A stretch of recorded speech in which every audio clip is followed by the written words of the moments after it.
today's digital world, you need ID theft protection that actually works. Protect yourself at Xandr.com. I have a question regarding what my wife would like to do. And basically, I want to find out what is the best way to convince my wife that keeping cash out of circulation, meaning out of bank accounts, that it isn't a good idea. And there is a backstory to that if, you'd like to hear that. Sure. How old are you two? I am 62 and she is 64, and we've been married for 6 years. Okay. And I assume part of the backstory is there's some trauma from the past where she has her security gland is just popping off, going, we cannot keep this money out there. Was there theft in her life? Was she poor at one point? What happened? You're a little bit right. It deals with her dad, my father-in-law. And he was placed in a nursing home in 2021 and passed away in 2024. He had no savings to speak of, and he had the Social Security income, which, of course, was taken by the nursing home. And he possessed several low-value properties to include his home, which sold for $40,000 in 2023. So in addition to Medicaid, the state of Illinois conducted an audit of his assets that my wife had to painstakingly research to include collecting and researching, all his bank statements. And she had to account for every penny he had spent for the last 3 years. And that consisted of going to the bank and explaining the situation to them and, pulling all those bank statements. And then she had to provide a reason why assets, which he was a mechanic. He had some old cars and they were sold, and she had to backtrack to find out when they were sold, to whom, and for how much. So she's just sick of dealing with banks and she doesn't money want Uncle Sam and all involved. Yeah. Right, and it was very painstaking, and loss of sleep, tears, and of course, when a spouse feels stress, the other spouse is going to feel that too. And there wasn't much I could do as far as, consoling besides helping the best that I could. And then after doing our internal audit, making sure that we have all the documents, they provided a very long checklist that we had to follow, and we did. And that's to say that my wife did. She's very meticulous, but they kept rejecting them, stating they were incomplete. All the documents that were provided, they'd come up with certain things. No, so here, they're not. Let me cut you short for a minute, because what you're describing is the result of poor estate planning.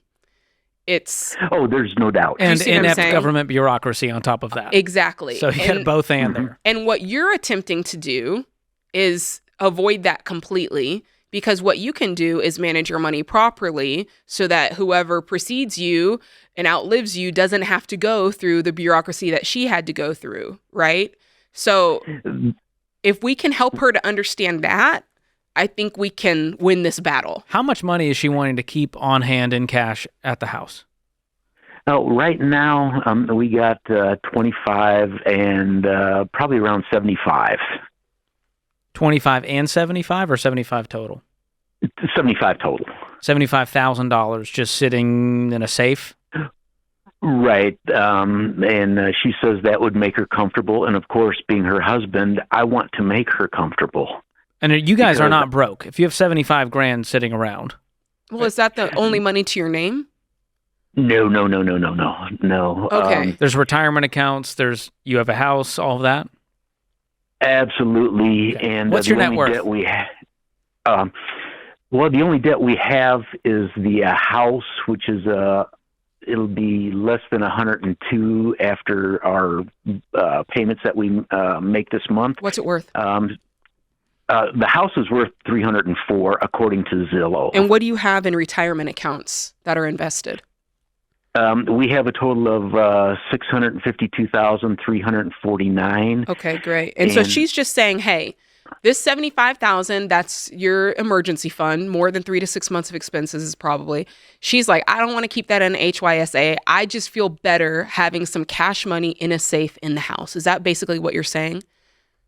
That is correct. So if I were to go into a home, she didn't want to be in the same type of situation to where I'm retired military, so I feel that I would, based on things that I've been exposed to throughout my military career, that I would be the first one to go in.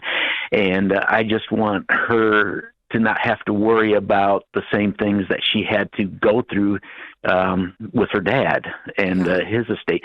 We are more organized. We have, you are. I can already tell that you are. And here's the thing. This $75,000 is neither here nor there in the conversation that you're having. The whole idea of estate planning and being well prepared, that really has nothing to do with the $75,000. This is a small detail of a bigger estate that it sounds like you have planned. The biggest thing to make sure that she feels good is you both need a will. You both need to probably sit down and find out, is there enough wealth or is there enough transferring going on that maybe you need a trust, right? So that's the bigger conversation. And you guys can sit down and have that. You can take the wills quiz that we have that will decide if you can make a will on the spot or if you need to go a little bit deeper and do a trust or something like that. So that's your homework. And when you get off the phone, Kelly will pick up and make sure you're set up with that wills quiz. But this $75,000, listen, I'd probably split the difference with her. Honestly, I would say, hey, sure, we'll put half in a high yield savings. And if we get a safe for the house, we can put half there. I really don't care much on it. Yeah, you're going to lose out on a little bit of, compound growth from the interest. But I particularly, with what she's been through, I wouldn't die on this hill. I would maybe, like I said, try to get half of it in the bank. But the bigger, do you agree, George? The bigger conversation is not this $75,000. Yeah, it's a small part of your world collectively. You guys are just about millionaires, and so this is not a make or break, but I do think we need to deal with the scarcity mindset behind it and helping you understand, hey, what happened in the past is not going to happen in the future because we're setting our life up in a very different way than your father did. And there's more risk in her having it in a safe at home than there is having it in a bank account. There is a higher percentage chance that a natural disaster, theft, loss, inflation eating away on the buying power versus having it grow in a high-yield savings account, there's more risk there than there is of the government's going to come take this money one day to pay for your home, to pay to have you in a nursing home.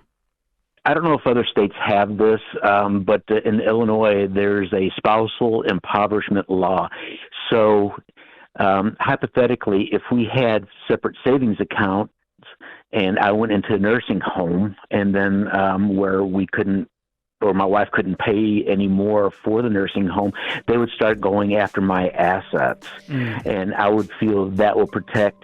But you're going to have a net worth. Your net worth is going to be so much so that you guys are going to be able to just live off of the interest, and that nest egg is going to be there to provide for care. Because to your point, the average person is only in a nursing home under 3 years. So it's not going to be 10 years of draining this account down. And I would personally work with an estate planning attorney to walk her through all of this, to have a professional go, hey, here's how to protect the stuff you're talking about. Here's what will and won't happen in the future based on how we set this up. That will give her some critical confidence she needs. Yeah.